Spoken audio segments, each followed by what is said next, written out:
oya nibe noheri yo gushimira Imana, ye kuba noheri yo kujya mu byaha, ahubwo ibe noheri yo gusohoka mu cyaha. Haleluya. Kandi ndabinginze nimugende muhumuriza abantu babwire ngo mwitinya umukiza yaje. Amen. Umukiza yabavukiye, umukiza. Haleluya. Amen. Ongera mutere haleluya.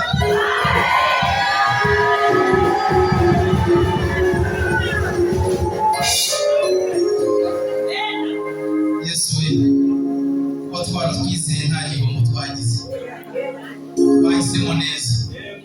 Haleluya. Noheri nziza, noheri nziza. Nanjye mwinyifurize noheri nziza, noheri nziza. Bashimye cyane, shimira Imana yaduhaye umwanya kugira ngo tuganire ku ijambo ryayo, kandi noheri twayumvise. Ni iminota mike cyane ngiye gukoresha, ubundi rero tukajya gukomereza mu rugo dushimira Imana. Iyi noheri njyewe nayise noheri yo gushima Imana. Birashoboka ko hari ibitaragenze neza, hari ibitari byemera, ariko nabyo byenda kwemera. Ariko nsubije amaso inyuma nkareba kuva mu kwezi kwa mbere nagerageje gukora analize, wenda mu urwo rugendo naho bitukura mu minota mikeya, guhera mu kwezi kwa mbere, kwezi kwa kabiri, kwezi kwa gatatu, kwa kane, kwa gatanu, amezi arazamuka kugera ku kwezi kwa 12. Ndareba ndavuga ngo iyi noheri ndayita nguki, maze ndavuga ngo iyi noheri nyise noheri yo gushima Imana. Haleluya. Amen. Nyise noheri yo gushima Imana. Muri uyu mwaka twagize ibintu byinshi, twagize kandi bikakaye bikomeye, ndetse abantu bavuga ati birarangiye. Hari menye bwo bwa mbere ku myaka mfite niho ibiciro byazamutse ku rwego, yewe na dodo zirazamuka, n'ibirayi byera hara mu Rutsiro ikiro kigera ngo kuri 800, ntabwo cyageze kuri 800. Kigali minya cyarageze ku 1000. Ariko ikiro kigura 1000, abantu bakomeje kujya ku birayi. Mwateye haleluya. Ntabwo mwakomeje kubirya. Imana ntabwo yabagaburiye. Rero niyo mpamvu byanteye kwita noheri itamuri noheri yo gushima Imana. Reka dusome ijambo ry'Imana, twinjira mu buryo badusomeye, ariko kugira ngo tubyinjiremo neza. Aba bamarayika baje gutangariza aba bashumba bavugwa hano, mugire ngo ni abashumba b'abapasitori, ni abashumba baragiraga intama cyangwa se baragiraga inka. Aba bamarayika baje uko babisomeye mu butumwa bwiza bwa Yesu Kristo bwanditswe na Luka. Reka turebe aba bamarayika baje, ubundi baje gutangaza iyi nkuru habaye iki. Usome mu Itangiriro, mu gitabo cy'Itangiriro ibice 3, igitabo cy'Itangiriro ibice 3, umurongo wa 22 tugeze ku murongo wabo wa 24. Igitabo cy'Itangiriro igice cya 3 umurongo wa 22 kugeza 24. Umutwe w'iri jambo uravuga ngo Imana ikura Adamu muri Edeni. Uwiteka Imana iravuga iti, dore uyu muntu ahindutse nk'imwe yo muri twe ku byo kumenya ibyiza icyiza n'ikibi. Noneho atarambura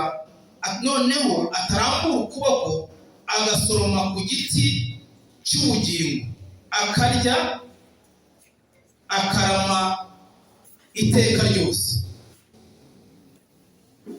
23.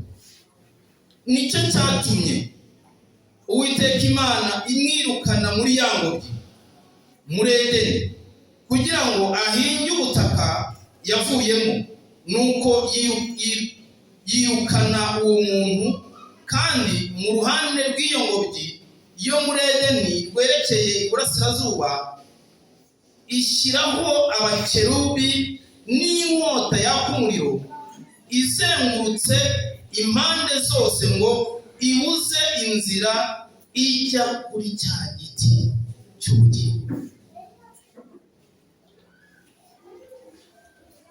Ngiye iyi nkuru ni imvano neza y'iyi Noheli turimo twizihiza umunsi. Uyu muntu Imana yaremye kandi ikamurema imukunze, ikamurema, yamara kumurema ikamuha amategeko, ikamubwira ngo imaze kumurema imwubakira Edeni, imushyiraho kuba, ariko imuha amategeko. Iramubwira ngo nubwo ngusize aha hantu, dore uzajya kuri ibi, uzarya ibi ngibi, ariko kiriya giti ntabwo wemerewe kukiryaho. Umuntu ahabwa ayo mabwiriza, ahabwa ayo mategeko, arabyemera, bagirana n'Imana ayo masezerano kandi arabyemera. Amaze kubyemera, umuntu Imana ikajya imusura, umuntu aganira n'Imana muri Edeni, bakaganira, Imana ikamusura bakaganira, ariko igihe kiza kugera Imana ibona ko nubwo barimo baganira, uyu muntu iyo Imana isanga uyu muntu afite iwe, ariko yaje kumuremera Eva kugira ngo Eva ajye mu mariyungu, umuntu ye kuba wenyine, ye kwiganiriza, agire umuganiriza. Imuremera Eva kugira ngo babane. Uyu muntu ntabwo ashaka kubigarukaho cyane, ariko uyu muntu yaje kurenga kuri rya tegeko Imana yamuhaye. Mu kurenga kuri rya tegeko Imana yamuhaye, mu gusoroma kuri za mbuto Imana yari yamubujije, uyu muntu Imana yarabimenye, ibona ko yakoze rya kosa, kandi Imana yari yamubwiye ngo iyo uzasoroma kuri iki giti no gupfa uzapfa. Abantu twumve neza aha, Imana ntabwo ijya yifuza. Yari yavuze ngo igihe uzarenga kuri iri tegeko nguhaye no gupfa uzapfa. Kandi mwumve ikintu gikomeye cyari kiri muri Edeni. Muri Edeni hari harimo igiti gitanga ubugingo, warya ukarama iteka ryose. Uyu muntu kandi Imana yamaze gusohoza rya tegeko ryasohotse ko uyu muntu yacumuye, ko atagomba kuzabaho iteka ryose, ko agomba gupfa. Ariko harimo igiti gishobora gutuma abaho iteka ryose. Byagenze gute rero? Ikintu Imana yakoze, yihutiye kujya kwirukana wa muntu muri Edeni. Mwumve, Imana ntabwo yirukanye umuntu muri Edeni kubera ko imwanze. Haleluya. Imana ntabwo yirukanye umuntu muri Edeni kubera urwango. Ahubwo umuntu akimara gukora icyaha, kubera ko mu kurema umuntu, Satani yarwanyije ko umuntu aremwe. Satani ntabwo yigeze yishimira ko barema umuntu. Mu kutamwishimira, umuntu akimara gucumura ako kanya, kuko ni Satani yamushutse, yahise arirukanka ajya kubwira Imana ngo wabibonye, sohoza ibyo wavuze. Haleluya. Wabibonye ko yacumuye, itusohoza ibyo yavuze. Kandi Imana y'ukuri sohoza ibyo yavuze. Nta kindi cyagombaga kuba kugira ngo Imana irinde ubumana bwayo n'ukuri kwayo. Byabaye ngombwa ko yirukana wa muntu muri Edeni kugira ngo ataza kurya kuri cya giti kizatuma abaho iteka ryose, maze Satani akabona icyuho cyo kurega Imana yuko Imana sinzi ukuntu nabivuga, ariko idaca imanza zitabera, cyangwa se atari inyakuri. Imana yagombaga kurinda ukuri kwayo kandi ikarinda ijambo yavuze. Ijambo Imana yavuze iraririnda kugeza risohoye. Haleluya. Ngombwa ko uyu muntu yirukanwe. Inzandiko zaturegaga, kuko hahise handika inzandiko ziturega. Satani yahise yandika inzandiko ziturega, zirega umuntu yuko yacumuye ko akwiye gupfa. Nta kindi cyagomba gukurikiraho, maze ngo Imana igota ya ngobyi ya Edeni, igotesha abamarayika bakereho n'inkota, kugira ngo wa muntu ataza guhirahira yinjiramo ngo ajye kurya kuri cya giti kizatuma abaho iteka ryose. Imana rero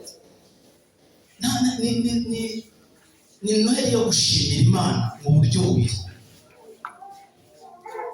Imana mu buryo bwa mbere ni Imana ituma tubaho.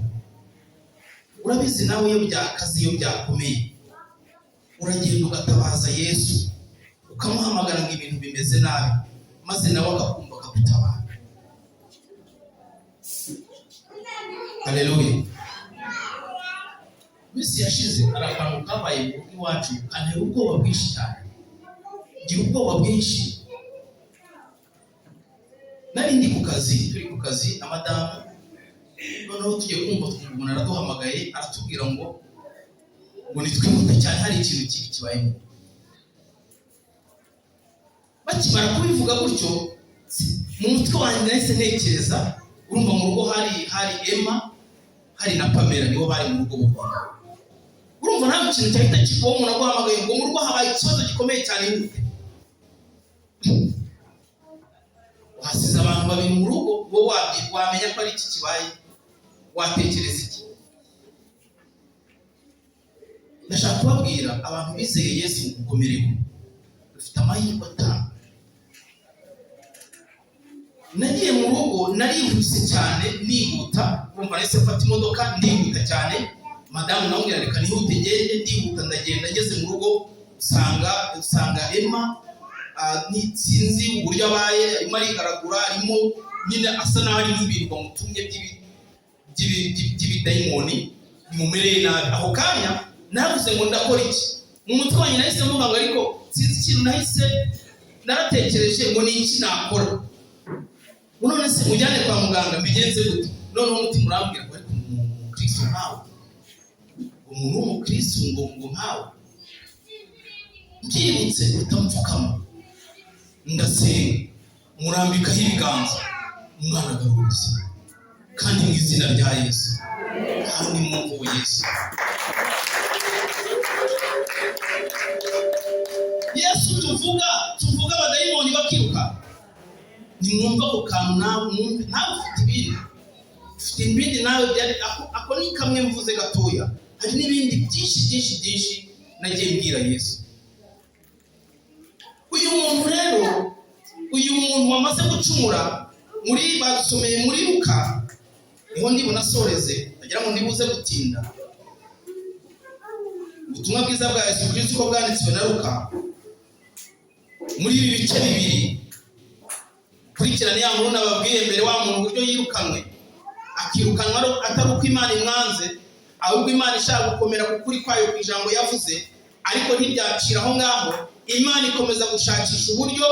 Haleluya. Ikintu ngiye kuvuga mu cyumba cyawe, ucyumve neza. Nababwiye ko muri Edeni hari n'igiti cy'ubugingo, umuntu arya, ashobora kurya akarama iteka ryose. Imana ishaka uburyo bundi bushoboka uyu muntu azarya kuri iki giti cy'ubugingo, ariko Imana igihagaze ku ijambo yavuze. Haleluya.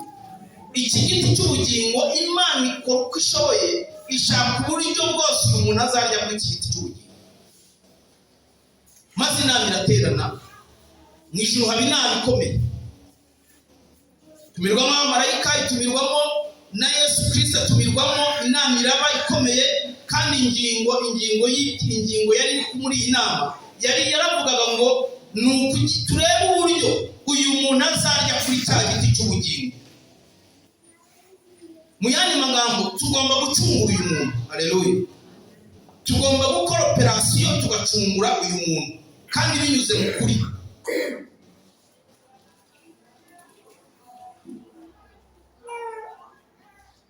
Iyo nama ibaye ngo habura n'umwe, bavuga ngo ni ugushima Imana mu buryo bubi, habura n'umwe wakemera, kuko bashyizeho imibabaro uyu muntu azahura, uyu muntu uzajya gucungura umuntu azahura nayo.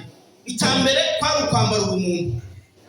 Mwibuka ko Satani yari yarajugunywe mu isi ifite akaga. Uyu muntu yagombaga kwambara umuntu, akambara ubumuntu, akamanuka, kandi asanze Satani. Mu bamarayika habura n'umwe. Ati sinjye kwiteza, ariko Yesu aremera, aravuga ngo ndagiye, kubera yuko uyu muntu aremye mu ishusho yanjye. Haleluya. Mwibuke rya jambo rivuga ngo tureme umuntu asa nande natwe. uyu muntu uri mu ishusho yanjye ntabwo ushaka kumutakaza, ngenda agiye. Ibi dukwiye kubishimira Imana. Haleluya.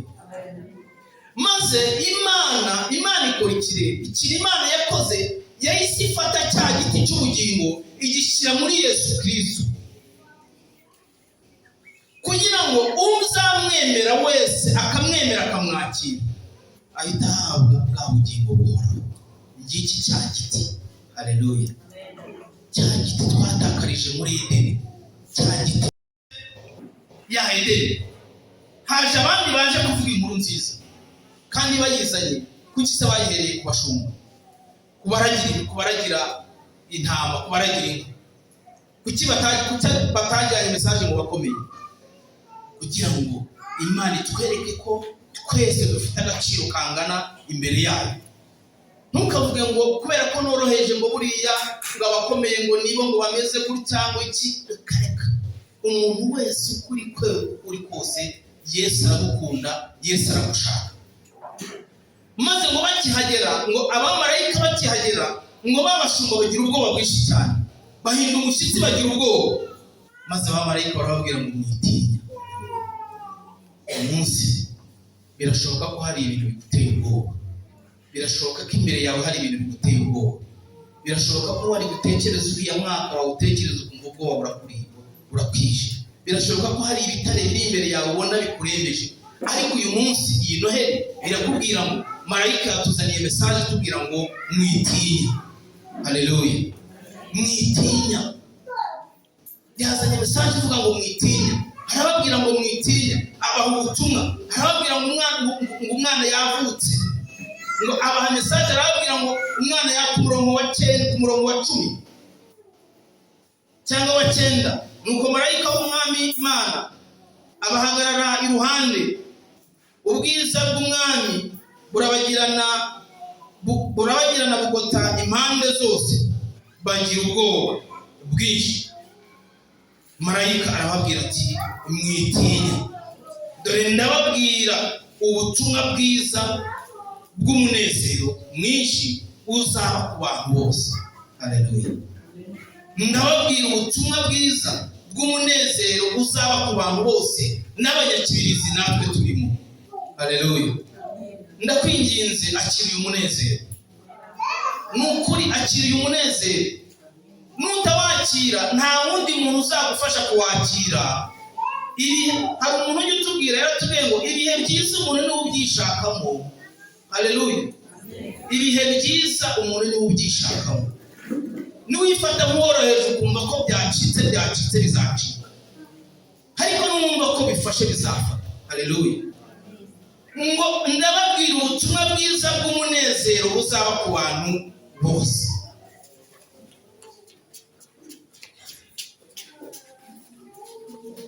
Kuko uyu munsi umukiza abavukiye mu murwa wa Dawidi, uzaba Kristo umwami. Reka mbabwire, mutinda kuri ijambo ryitwa umukiza. Haleluya. Umukiza yabavukiye, umukiza ukiza indwara. Haleluya. Umukiza ukiza ubukene, umukiza ukiza ibibazo, umukiza ukiza ingorane, umukiza ukora ku buzima bw'umuntu wamwizeye. Umukiza yavutse. Kibabaje nubwo hari abantu batazi ko umukiza yavutse. Hari abantu bagisinzire ntabwo bazi ko umukiza yavutse. Agahinda karica abantu, aho kugira ngo bibuke ko umukiza yavutse bakajya mu biyobyabwenge. Umuntu arahura n'ibibazo aho kugira ngo yumve ko umukiza yavutse mwiyambaze, akihutira kwiyahuza ibiyobyabwenge. Uyu mwaka n'indumva ari uyu mwaka byabaye, ntabwo mwabonye abantu bagiye bahanuka kuri etaje bagahuka. Byabarenze, ntabwo bazi ko umukiza yavutse.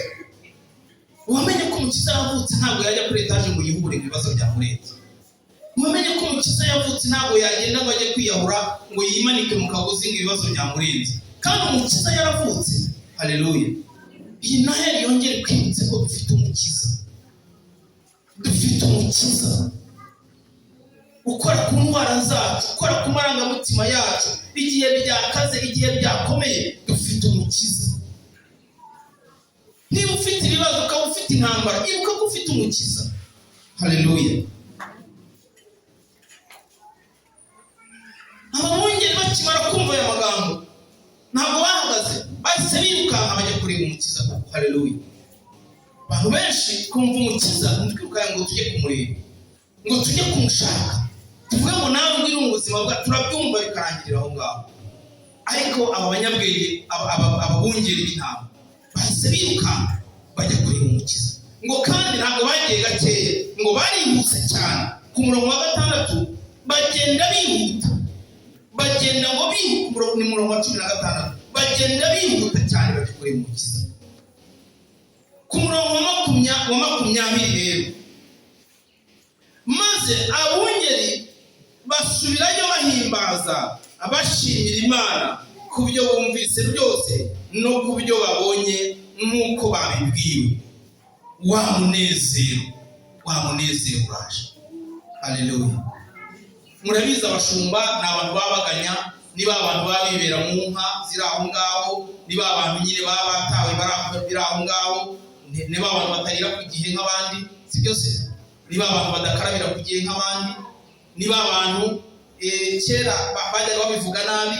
Hari umugani abanyarwanda bajyaga baca ngo uyu muntu ngo uragiye inka 3 ngo uburi ya 4. Urumva ukuntu babasuzuguraga, ngo uragiye inka 3 ngo uburi wa 4, uburi ya 4. Urumva ukuntu babasuzugura. Ariko ababungeri bumvise inkuru nziza, ababungeri bagiye bihuta cyane babona Yesu, ngo batashye, ngo batahana ibyishimo byinshi, ngo bataha banezerewe bafite ibyishimo. Bya jambo rirasohora ngo ndababwira ngo ubutumwa bwiza, umunezero uzaza ku batuye isi bose. Haleluya. Bataha umunezero, cyangwa ngo nawe umunezero Yesu yaje gutanga nawe wakira umunezero wa Yesu. Wishake n'ibihe byiza, umukiza yaraje. Kasoreze reka mbaye message mu jyana, mbaye message mu jyana, babwire ngo bigera kuri 4 nifuza ko mujyana. Nifuza ko nawe nuza kwifuriza umuntu Noheli nziza, nushaka kubyandika, nushaka kumwandikira ka message ukamwandikira umubwira uti ndakwifuriza Noheli nziza, dore ibyo Noheli numva nakwifuriza ni ibi. Wenda nawe wongereho ibindi, ariko reka mubwire ibintu 4 nibura uraza kubwira abandi.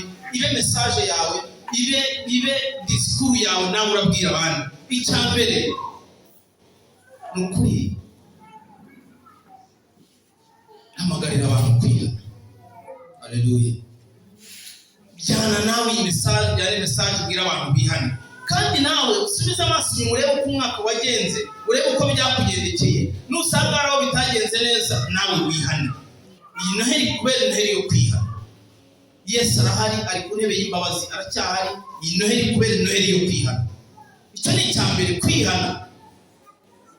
Bwira abantu bihane, bwira abantu bave mu byaha, bwiriza abantu bave mu byaha. Mu byo ukora byose, mu mirimo yawe ya buri munsi, ujye wibuka ko ufite umukoro wo kubwira abantu bakava mu byaha. Iyi Noheli yongere gukangure kubwira abantu bave mu byaha. Mu buryo wabikora musingi, ushobora kubikora mu ndirimbo, ushobora kubikora umugenzi wawe mugendana, ushobora kumubwira ati nyamara rero nakugira inama, biriya bintu ukabireka, biriya bintu bibi ukora ushatse wabyihorera. Bwira abantu bihana. Icya kabiri ndakwinginze gihere kuri wowe, izere Yesu. Bwira abantu bizere Yesu. Bwira abantu bizere Yesu. Abantu bagutakira bari mu bibazo, babwire bizere Yesu. Abaza kugutakambira udafite igisubizo, babwire bizere Yesu. Babwire uburyo yagukijije, babwire uburyo yagukuyeho umugogoro w'ideni ryari rikurembeje. Genda ubabwire ko wamwizeye akagukuraho ideni, uyu munsi ukaba nawe ufite umunezero. Ubabwire ko wamwizeye undi akagukiza uburwayi. Ubabwire ko wamwizeye igihe wari ufite ikibazo gikomeye kikuremereye, wamuhamagara akakwitaba, akakuganiriza, akagikemura. Genda ubwire abantu bizere Yesu. Haleluya. Kandi bihere kuri wowe wizere Yesu. Nutamwizera nyine uzaguma gutyo, ariko ukwiye kwizera Yesu uhindura amateka, ukwiye kwizera Yesu uhindura ubuzima, ukwiye kwizera Yesu ukiza abarwayi, ukwiye kwizera Yesu amaso yawe ukayakura kuyahanga ku bana b'abantu, kuko kuko nabo bafite ibyabo bibaremeje, ahubwo amaso yawe ukayahanga kuri Yesu, ukamwizera, ukizera ijambo ry'Imana binyuze muri Yesu. icya gatatu rwose ndakwinginze, ibuka aho Imana yagukuye, ibuka uyu mwaka wose uburyo Imana yagukije uburwayi, uburyo Imana yakugaburiye, uburyo cyagiye byari bikomeye Imana ikitambika. Ibyo byose ubyibuke, maze iyi Noheli ikubere Noheli yo gushimira Imana. Haleluya. Iyi Noheli ikubere Noheli yo gushimira Imana. Ndabinginze ye kuba Noheli yo kurara mu tubari, ndabizi ko mwe mutabikora, ariko ye kuba Noheli yo kwishayisha mu bisindisha. Nukuri ye kuba Noheli yo kujya mu bisindisha, ye kuba iminsi mikuru yo kujya mu bisindisha, ye kuba iminsi mikuru urubyiruko rwacu kujya mu buraya, iyi minsi mikuru, ye kuba iminsi abakobwa mujya mu maketo y'abasore, ye kuba Noheli yo kujya mu kanya uraza kubona, ushobora kubona uruhiri cyane cyane urubyiruko rugenda rujya mu tuzu tw'abasore. Oya, nibe Noheli yo gushimira Imana, ye kuba Noheli yo kujya mu byaha, ahubwo ibe Noheli yo gusohoka mu cyaha. Haleluya. Nibe Noheli yo gusohoka mu cyaha, ye kuba Noheli yo kujya mu byaha. Yewe na bonane, iyi minsi mikuru, ye kuba iminsi mikuru, nibe iminsi mikuru, reka mbagire inama, nibe iminsi mikuru yo gusabana n'Imana, ufata ibihe byo gusengera, ibwira ati Imana, uyu mwaka ndagushimira ibyo wakoze, ndabigushimiye, gushimiye aho wankuye, gushimiye aho ungejeje, ariko muragije n'uyu mwaka uri imbere, ntawamenya ibirimo, ntawamenya uko bizagenda, uyu mwaka nawo ndawukuragije. Haleluya. Kandi ndabinginze nimugende muhumurize abantu, mbabwire ngo mwitinya, umukiza yaraje. Amen.